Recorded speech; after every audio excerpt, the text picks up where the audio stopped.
welcome to the Wad Fam Chalk Pod. I'm Dylan Weaver. I'm Andrew Sabo. And I'm too close to the mic. You're too close to the mic. No, and we're back again this week, covering episode 565, A Most Surprising Answer. Yes. Episode 2 of the A Most trilogy. I don't like that one. I don't like that one. I mean, that's the common thread between all three episodes. Are they intentionally supposed to be like statements that sound like Eugene would be saying? I assume so. Okay. Because, We'll, a most intriguing question a most is like surprising definitely a thing answer, that he says a most a lot. extraordinary conclusion. Yeah. Yeah. I definitely know the first one was something that like I several memories of him saying on like different instances and whatever. That's fun. This episode starts with, standard recap, but then we jump right into the episode. It cuts right into it, which is nice. And it picks up exactly where the last episode ended. Yeah, which for the listeners out there was with so it's Connie and Bernard and Tom and Mr. Foster, Dr. Foster, Dr. William Foster. Yeah, can I call him William? With Yes. William in the security room at Wit's End, and Eugene and Wit are just getting out of the imagination station. They're talking, and then Wit kind of realizes that the cat's out of the bag. Yeah. We're apparently starting this episode without any free stuff. Oh, yeah. I completely blew by that. It's fine. It's thematic. We need to hit the... written and directed by Marshall Younger and Paul McCusker, and then we just roll the promo. There it is. That's basically, it's a three-parter. You guys understand. There's no new characters in this. Here's an Odyssey. Everyone reacts to the shocking news. Eugene and Katrina have come home? A week ago. Why didn't you tell us? But the explanation is even more surprising. Weird science experiments, government projects, a desperate attempt to do the impossible? What happened to Eugene and Katrina? Why have they been missing for so long? It's a most surprising answer. Next on Adventures in Odyssey. It's non-stop action here on the promo guy. Same music. We get we get it. It's happening. I guess that is the one benefit of it not being a part episode, is that we get individual promos for each one. Yeah, we sometimes do for parts, but... Yeah, or like we get like one for two of them and then one for the third or whatever. Yeah, so like I said, that's where the episode picks up. Sorry about that, guys. No worries. And so Wit kind of realizes that, like the proverbial cat is out of the bag. We gotta spill the beans. We can't beat around the bush. It's time to get down to brass tacks. We gotta talk about Eugene. I hate you so much. All the idioms. Yeah. It seems appropriate Wad with Fam Tom Chalk and Pod, Bernard. episode 42. All the idioms. Every idiom. Yeah. And so he gets permission. Wit gets permission from Eugene and Katrina to fill everyone in, and explains that Eugene has amnesia. That amnesia is very specific to where he can't remember anything during Odyssey. He remembers everything new and everything prior to Odyssey, but his Odyssey time is completely blocked out, which is weird. It's a bizarre plot contrivance, but whatever. Yeah. Is it plot contrivance or plot contrivance? I believe it's contrivance. Okay. But does it matter? No. It's the sweet potato yam thing. Actually, that has a lot more information behind it. It's tomato by definition. Yeah. So they're like, Bernard's like, hey, if we're gonna do this, like, have this recap or whatever, we should probably make a pot of coffee. And Wit says, I think we're gonna need two. Which it is presumably 3 to 4 in the morning. Yeah. Oof. Yep. And now Did they go to sleep like really early the night before, presumably? I don't know. They stay maybe. up late? Who knows? We'll never find out. So we might get this is where it jumps to commercial. Yeah. And then the show pulls an incredible move, which is we come back Whit has already explained some stuff. Yeah. But then Maud, Bernard's wife, calls, and they fill her in to fill us in. It's so good. And it's so good. Really fun. It's all pretty much recap from stuff we've covered in Novacom, with a couple key points, which is, so Eugene was doing this research, and then he had to flee, and he ended up testing it on himself because they tried to shut it down, and now he's lost his memory, and they're trying to help him get it back. Yeah, but that's all relayed through this incredible moment. Yeah, where Bernard's first filling Maud in, and then Connie takes Connie's over, correcting and Bernard takes it back, and Maud falls asleep. Yeah. And it's got all this, like, Bernard providing clarification, like, you know, he's got amnesia. Yeah. No, he wasn't kicked in a cow, kicked by a cow, and then, like, he's got mind control. No, not mime control. Yeah. You'll remember, eagle-eared listeners will remember back in 507, benefit of the doubt, someone makes a mind control joke, and I, in our episode, said, this will come up later. Wow. That was coming up later. Forethought. I did not remember that. Because of owning this album, this album, I'm way more familiar with these episodes than those, so when they made the mime control joke then, I was like, oh gosh, that's a bad joke. And I also know that joke's going to come up and we're going to cover that episode. So that'll be fun. Let me just drop it in for the listeners. Callback. Yeah. We haven't called back the callback for a long time. It's been a couple episodes. We used to say callback all the time when we were starting out. Is that a callback to callback about callback? I think so. Okay. And so, yeah, basically the story as they lay it out is that Eugene is struggling to convert brainwaves to radio waves. Mm-hmm. He has this big breakthrough, and at that point the government, or he's about to have this big breakthrough. Like, he's pretty sure he's got this figured out, and the government pulls support for the experiment, so he uses it on himself, and that's how he locks away his memory. Yeah, and he hasn't, because the technology wasn't complete. Right. Here's the thing that's interesting with that. With Novacom, we never find out about, like, we never hear anything about this government funding. Yeah. Like, the Novacom narrative is Eugene runs away with Novacom's research and goes, like, on the run. Well, it was Novacom's research that he was doing on behalf... No, he was brought in by Armitage Shanks, which is Katrina's father. Right. Doing it at the college, so... Right. Presumably they could probably... in partnership with the college, they presumably brought in public funding from it that way? Yes, but... He definitely doesn't lose his memory during at least the beginning of the Novacom saga, because he's sending out mail and communicating through email and that stuff. It's not till after the fact. So I'm wondering if, like... Yeah, we hear from Eugene at the very end, don't we? Yes. We get a message. Yeah, we get a voicemail from him. Yeah, and he's fine there. Right. So I think... The way I've decided to treat this, because I can't quite figure out how it lines up otherwise, is that following all of the Novacom like, he did run away at that point to get the Novacom research out of there and whatnot. But then after that, after he's on the run, Novacom gets shut down, that dies down. I think at that point, maybe the government decides to partner with him for the research. They do more research, and then he gets frustrated and does it on himself.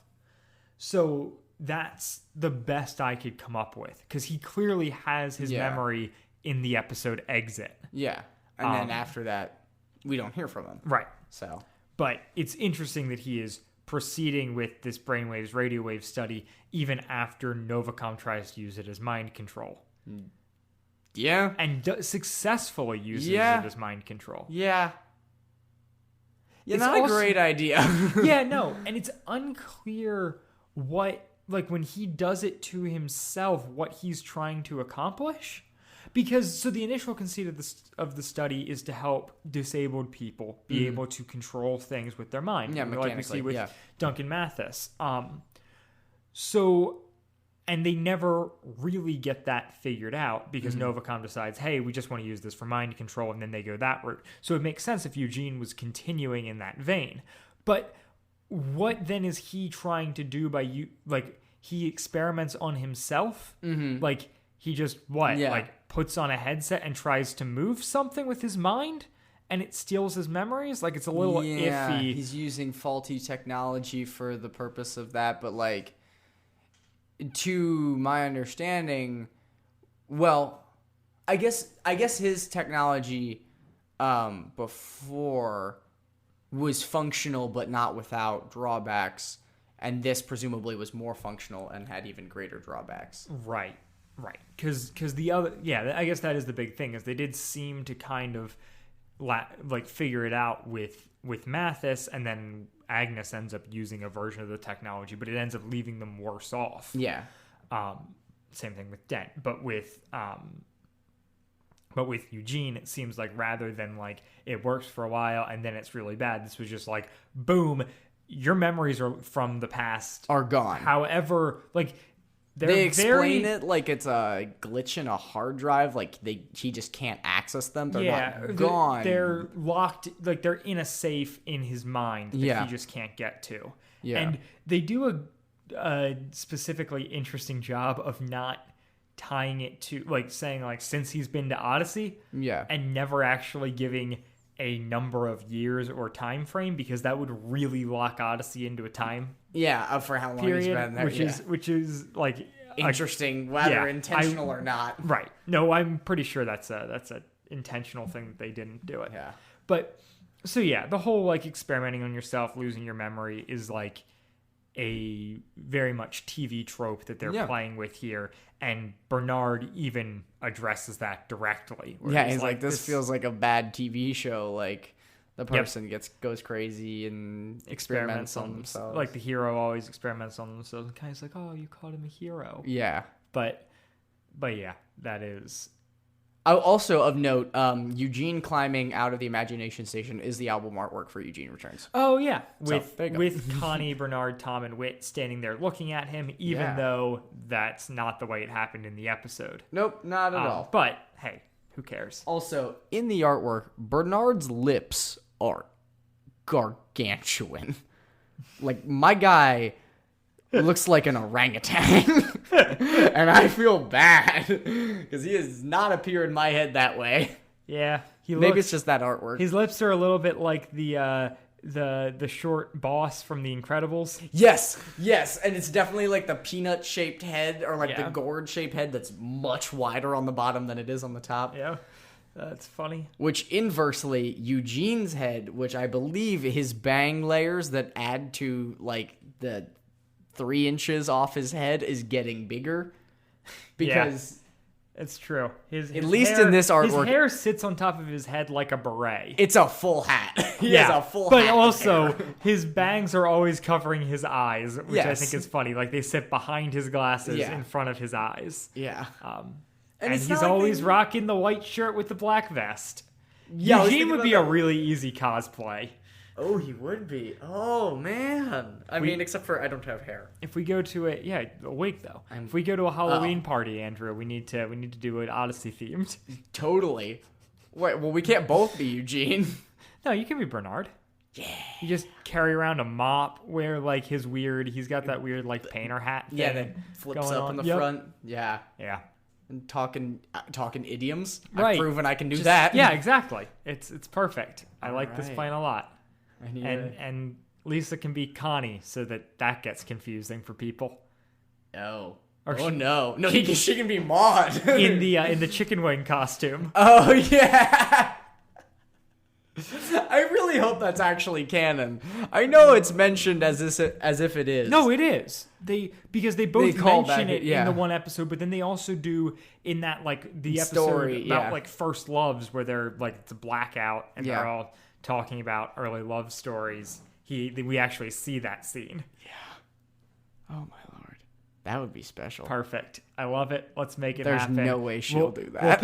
We'll post pictures to our Instagram if it ever happens at WadFamChalkPod Guys, on Instagram. Bet on it. This Halloween, 3 months, you'll get your next post. Yeah. Oh, Halloween's 2 months out. I'm wrong. Come on, Andrew. My bad. Fall is coming quick. Yeah, it is. I'm okay with it.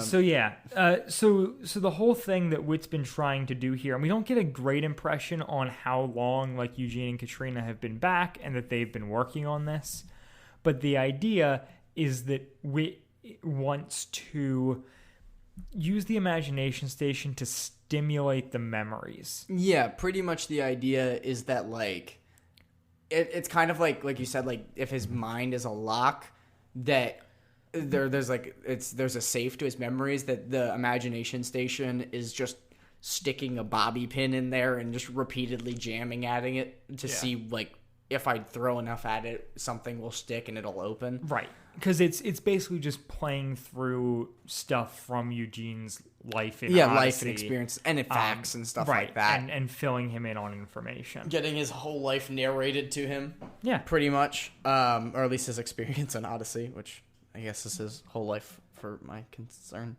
Yeah. I wonder then if, because he doesn't remember Connie really, but he met Connie at camp. But I guess that part was a memory of... Right, but they don't even know that at this point. That episode is after this. Goggles is after this? Yeah. Oh, the episode where we find out that Connie and Eugene met as kids. Yeah. Which he would know at this point, but there's no way he would have made that connection now because he didn't make it for the 20 years previous. Yeah. 20 years of airtime, whatever it was. Very nutty. Of Odyssey time. But yeah. So, and they never actually met in that either. Yeah. They just heard about each other, which is why you can pull it off. It doesn't matter. We'll maybe cover that episode. I like that one a lot. Yeah, it's really good, actually. So they get permission to go. Tom, Bernard, and Connie get permission to go visit Eugene and Katrina now. Yeah. And it's like, I don't want everyone barging in on them all at once. And then we get a comedic, like, a little comedy song, like it's like the music is very like lighthearted, in a way that telegraphs the fact that they are going to completely contradict what they just did. They're gonna do which exactly. Is funny that music operates in that way, but it was like immediately like, and now they go and do the thing they were just told not to do. It's like in like the sitcoms and whatever, or like in like those instructional videos you see at work where it's like, and make sure you wear shoes that have whatever on the bottom, and then they play the cheesy happy music, and then somebody slips on their wrong shoes and then falls, like that kind of bit. It's shoe slipping music. So Connie shows up first. I was gonna say before we hit that. Oh, okay. I want to hit on a little bit from the official guide, talking about how they kind of landed on this way of communicating what had happened. Because they went through a couple iterations. One where like Katrina and Dr. Foster explained everything that had gone down. And then they tried another version where Eugene explained it all on like a videotape in one breath using like these very, very long sentences, which does not sound good. No. And then they ended up landing on the version with Maud over the phone. And I don't have this as far as I know, but I would love to listen to it if anyone does. I wonder if it's on the OA Club. Anyways, the Eugene version where he's just like explaining through it all was recorded and released on the album as like a bonus track. Interesting. But I don't think that that's on my copy because I only have half the album. Nope. I just, for those of you listening, I just dug through my drawer and found the version I have, and it does not have that. That is bonkers. Yes. I never bought half an album. As an added bonus, the main album has behind-the-scenes clips that the 6-episode releases do not. So, anyways, So we can't listen to that because I'm not purchasing that album on CD. Just for that. Right. But If you got it. if you have it and want to email that to us, that would be kind of fun. I would like it. I'd enjoy listening to Eugene explain it all in one breath, and maybe we do like a little mini episode about that. There you go. Who knows? And then that's that bit. So they go to Eugene and Katrina's house or their cabin that they're staying at. Whatever. But they don't go collectively. They go Right. individually. So Connie shows up first, rings the door. Yep. She has tuna casserole surprise something or other, and the Tuna surprise. surprise casserole. The Yeah. surprise that there's no tuna in it. What is the question? Yeah, Like a just noodles and gravy I guess. and some peas and beans, and you're good. So it's just chicken pot pie without the chicken. Yeah. Okay. It's tuna casserole without the tuna. What an interesting thing that we have done as humans. We decided that this was good food. You don't like tuna casseroles? I don't like canned tuna at all, actually. Oh, I don't also, but I do like a casserole. Just not the tuna one. I stay away from it in any form. I really wish I didn't, because it is a very inexpensive and effective source of lean protein.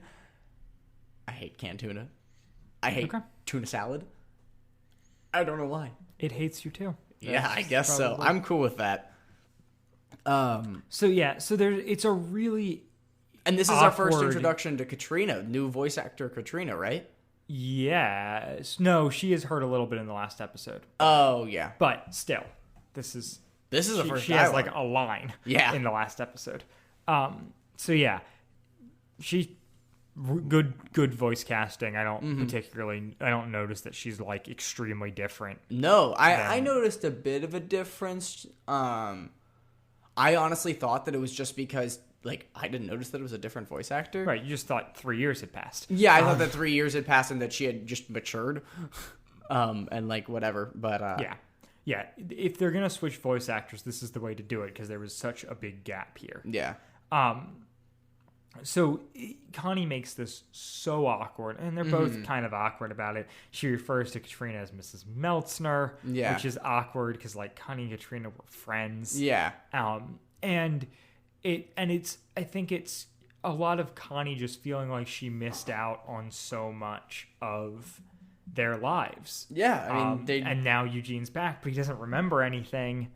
And Connie and Katrina weren't super close before. no, but they did But they were definitely interacted friends. with Yeah. quite like Yeah. if Katrina might be the closest thing to a female friend her own age Connie has had. Yeah, and At least is in- she even her own age? They're close enough. I don't know. That's within a couple Eugene years. was in college when Connie was in high school, so So, they've 4 got years or so. maybe 4-year difference. Yeah. Like tops, but Yeah. Listeners at home. But That's the difference actually, between me and Dylan. Even that being said, we know for a fact that Eugene went to college super early, Yeah, so they're probably even closer in age because Eugene went to community college in like high he was school like or something. 16 or Yeah. something. Regular Dawson. He's a genius. So then they have this really like they acknowledge the awkwardness. Yeah. And then they have a do-over. Yeah. Where like Connie comes in and hugs her and says, Yeah. Katrina, it's so good to see you, and like it's really sweet. Yeah, it is really nice. And it's like, I mean, so Katrina was always a character that I always really liked, so it's nice to have her back and like welcome her back into the universe. I didn't really think about it, but there's definitely a void of like, young adult females without her being there. Oh yeah. Like, as a character, I think that she brought a lot Or just there. like female characters in general. Like Yeah. it's basically like they always do a really good job with the kids, but as far as not just young adult, but any adult females, it's like Connie and Joanne, Yeah, that's pretty much it. June, Mayor Margaret, Faye. Like it's We'll get it's- occasional it's like no one like matriarchs, whatever. it's rather rough. Yeah, and so then Bernard shows up. No, Tom shows up. Oh, first. Tom shows up. Yep, and Connie's like, hey, we were supposed to not barge in. And Tom's like, I'm not barging in. Do you think I'm barging in, Katrina? I'm just like, that's the worst play. Oh, you're the worst in front of him. It's like, Mom, can Nathan spend the night in front of Mom and in front of Nathan? It's like, are you kidding me? And then Bernard shows up. Yep. Yeah, and they all just kind of waltz in, and Katrina's like, yeah, it should be fine. Yeah. Like, she's clearly put off, but also doesn't want to turn them away. Yeah. And so then they go to, because Eugene's on the back porch, right? Yeah, he's playing ukulele. Oh, I missed that He's part. strumming his ukulele, which is like his thing. Yeah. His thing is that he is very verbose and strums a ukulele and wears vests. Wow, Eugene's really hipster. Like, that is, and oh my gosh. He was before his time. Like, he's wearing Converse in his artwork here. Like, he's before his time for people that were trying to be before their time. He's the hippest hipster out there, and I am, wow. Yeah. And the whole ukulele thing, I'm sure, is because Will Ryan sings. Yeah, yeah. He had a like comedy duo that was like a musical comedy duo where they like did comedy songs or whatever. Like, yeah. Thanks. All right. Yep. I suck. Love you. And that was their thing. And so then I think they incorporated that into Eugene's character as well. Yeah. And there's even two. It's a great bit. There's two albums of Eugene sings. Yep. That Odyssey released, a Christmas album and a regular album where it's just Will Ryan as Eugene singing songs. What an odd thing. Yeah. I've never thought about it as like somebody in marketing thought that would be a good idea, and I guess it is. I mean, I never particularly enjoyed those albums, but neither did I. but I've listened to them. And there you go. They just won. So, yeah, exactly. They just got thousands of church libraries to purchase those, and nobody checked them out. Yep. And so, yeah, so everyone walks in, and Eugene greets them all, like, super stiltedly. Yeah. He says, like, their full names. Yeah. And, like, it's a pleasure to meet you or whatever, but you can tell that there's no recognition. Yeah. Which is awesome that was, like, that Will Ryan is so good. At voice act. Yeah, he did so portray that. well. Because if, like, Eugene's sterility could be a tone of voice. Yeah. Eugene's character's always been aloof and a little hard to relate to. Like, that's kind of his thing. But the fact that he can ramp it up to a point in which you understand that he has no recognition for these people is really, really impressive. Well, and not even just that. Like there was a whole big plot point where when he first came to Wits End that he was all just like he was a smart person that would talk to you but wasn't very personable. Yes. And any means. He is a good version of what the character of Sheldon is. Yeah. Yeah. Where I cannot stand Big Bang Theory and Sheldon's character within that.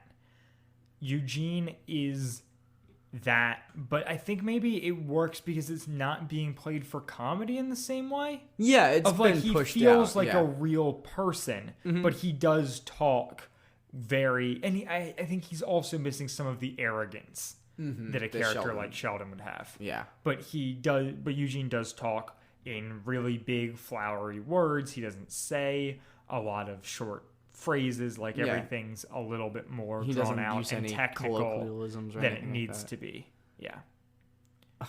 Fun fact, I learned the word colloquialism from Eugene. Yeah. No, I probably did as well.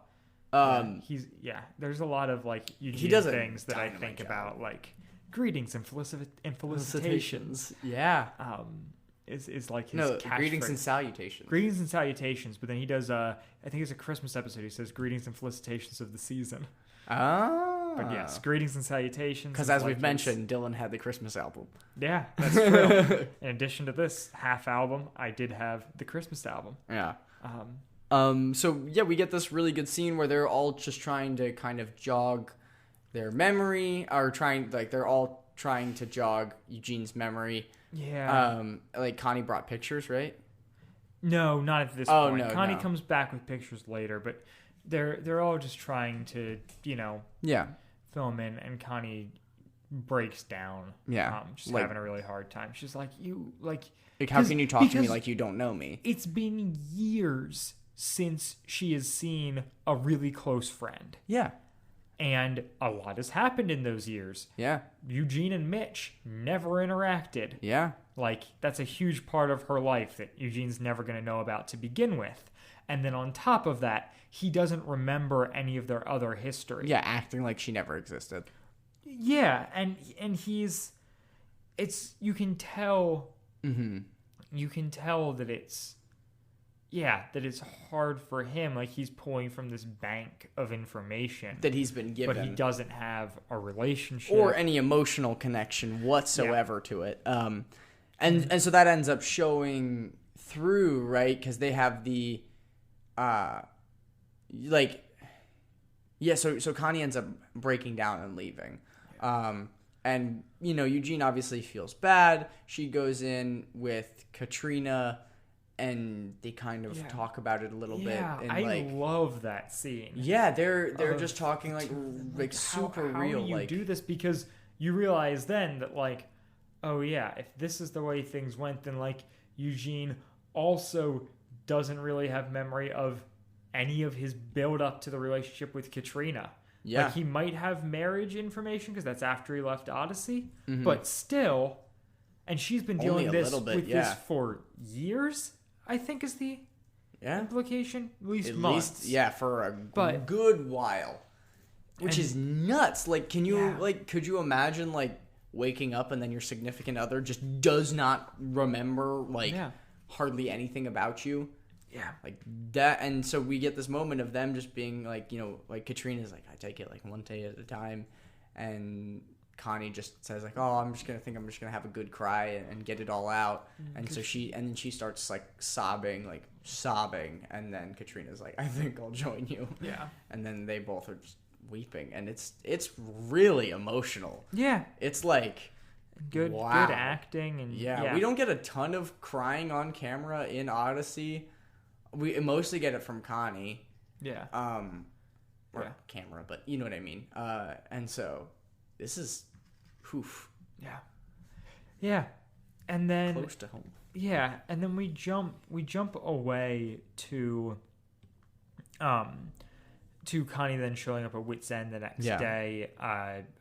Eugene's upstairs at Wits End or whatever, and she kind of comes in with a box of photos, and she's like, I'm gonna go up and show these to Eugene and, like, fix things. Like, she's now determined to make Eugene better. And she's talking to Wit, and then Wit's like, well, you're gonna have to get in line because Tom and Bernard are already there with their stuff. And so then Connie walks in on Bernard and Tom brainwashing Eugene into thinking that he doesn't speak in flowery words. He doesn't speak in flowery words. He's very down to earth, easy to talk to. Yeah. He would say howdy. Yeah, that he says howdy all the time. And then Connie walks in. It's really funny. It's like, we're supposed to be trying to, because remind him of who he is, not, like, reprogram him. Yeah, and I think that's a funny line. But I also, the howdy thing is extra funny because of Eugene's first intro where Tom says howdy and Eugene's like, how do you do, or something like that? Eugene responds howdy, as like short for the American term how do you do, which came from how be a fair or whatever. Like, it's this whole thing. I also own that album, and so those are the only ones I own. But no, I remember that distinctly. I know exactly what you're talking about. But yeah, and so it's that harken back that's really, really interesting. But then it is only real fans know. Tom and Bernard are clearly trying to alter Eugene's, which is a crappy move on their parts. But whatever. It's so funny that that's still a thing, and I get it that it's, like, played for laughs and whatever. But, like, the whole rift of Eugene being intelligent and just talking in flowery words, and they have a problem with it, right, is, like, so old that I figured at this point that it was like, Tom's this down-to-earth country guy, and Bernard's your everyday handyman, and Eugene is a computer whiz who talks with big words. And that has to be a conflict. And a problem. Right. That will be brought up. We can't just be forever. like, oh yeah, people are different, they talk differently. But this and last episode, and I believe early in this episode too, there were times where Wit or somebody is talking using large words, and Tom and Bernard are like, "Wait a minute, Yeah, speaking words that we'll understand." It's at the beginning of this, I think, when Foster's talking about the hard drive. Yep. Yeah. But then Wit says something later that is also like that. But yeah, so Connie starts going through these photos, and Eugene's not registering anything, and then she whips one out of Tom's farm. Yeah. And Tom's like, I don't know that Eugene's even ever been to. He hasn't been there much. Like he's barely ever been there. Kind of like, yeah, but he would remember it, and then Eugene manages to fake knowledge about it based on stuff that he's learned from Wit. Yeah, like saying like it was named after somebody that was important to you, yep. and he does a really convincing job of it. Yeah, he has a center. Yeah, he's really vague about it, and so he does a really good job. Stunning turn of events. Some sort of retreat center named after someone important to you. The Timothy Center. Oh yeah, the Timothy Center. That's right. And it's and then and so they're all leaving to go tell Wit, and he's like, "Oh, you maybe don't have to," as they kind of walk out. It's like pretty subtle, and I don't think I'd noticed it before, and I like it a lot. And then they go and fill in Wit, and Wit's like, all right, like it's Wit, Eugene, and Foster talking, and they're like, hey, like, this apparently worked, like let's do it in more intense doses, and like I didn't think this would work, but like we'll make it happen. And Eugene's like, okay, look, like I faked it.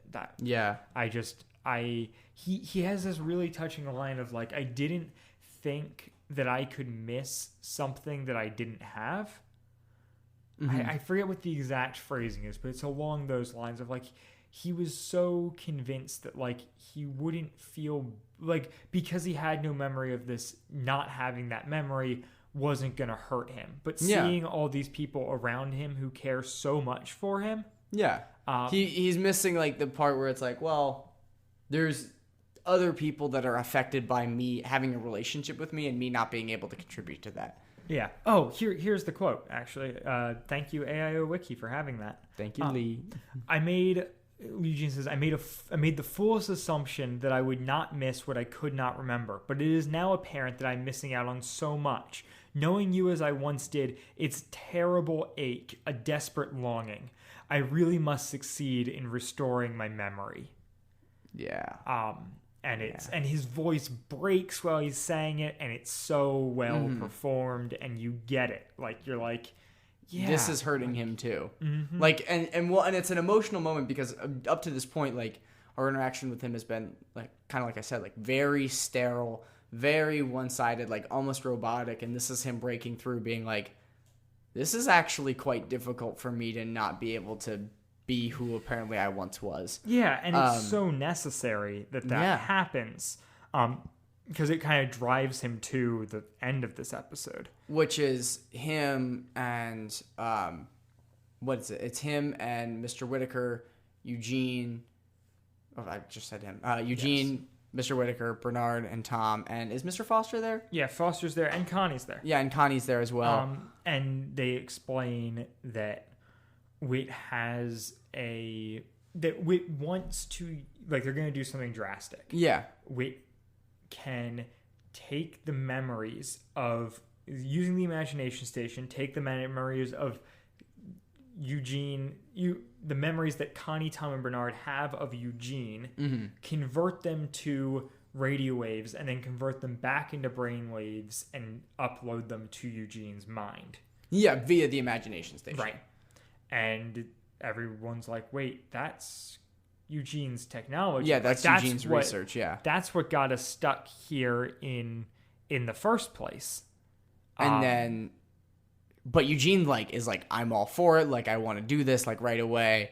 And they're very hesitant. And then I think the episode goes out on Connie basically buckling in or being like help me set up or something like that. You know what? I'll do whatever to help Eugene.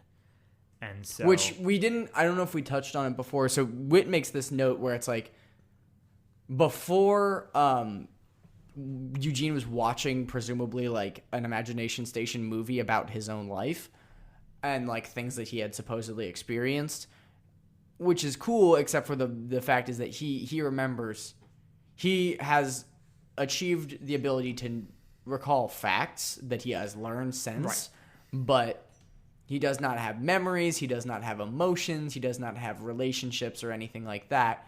And so the point of this is that Eugene gets to see himself and learn about who he is by seeing how he has related to other people from their perspective. Yeah. Which is like kind of flipping what they've been doing, where it's like, instead of, watching a movie on his own life, he's reading a diary somebody wrote about their interactions with him. Yes. Which is really interesting, actually. Yeah. Yeah. And that's where it ends. Yeah, that's our like going out point. So Connie's like, "Yep, I'm gonna do this, like whatever it takes to help Eugene," and we cut out.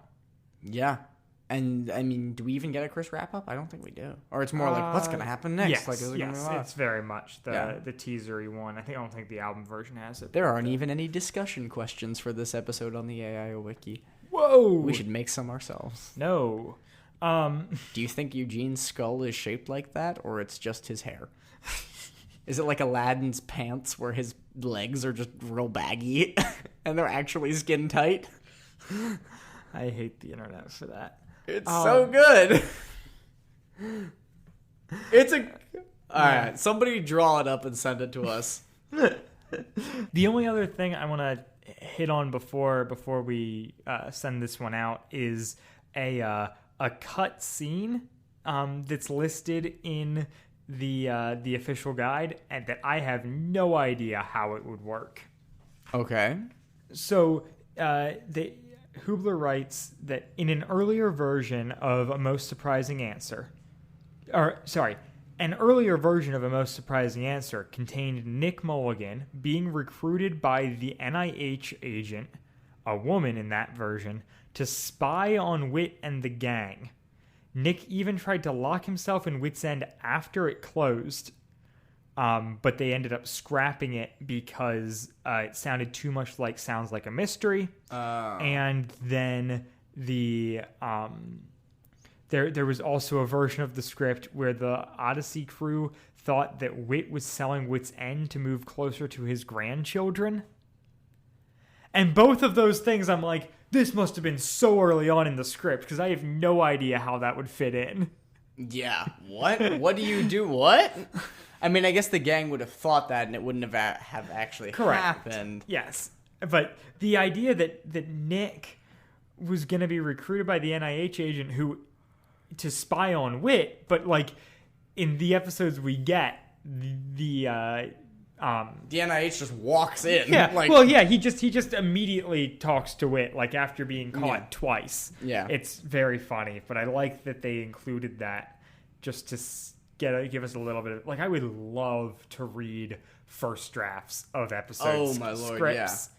Especially the one where Whit jumps in front of the bullet for freaking Bennett Charles. Yeah. Yep. And that one seemed a little bit more like they were talking about it in a discussion room, and there maybe not was a script. This is literally like there was an earlier version with a script, or like the cut scene with Eugene recapping things that they ended up releasing separately. Like, Katie Lee has liked this podcast on Facebook. If you are listening and you still have the first draft of those scripts, which I'm sure you did not receive, help us.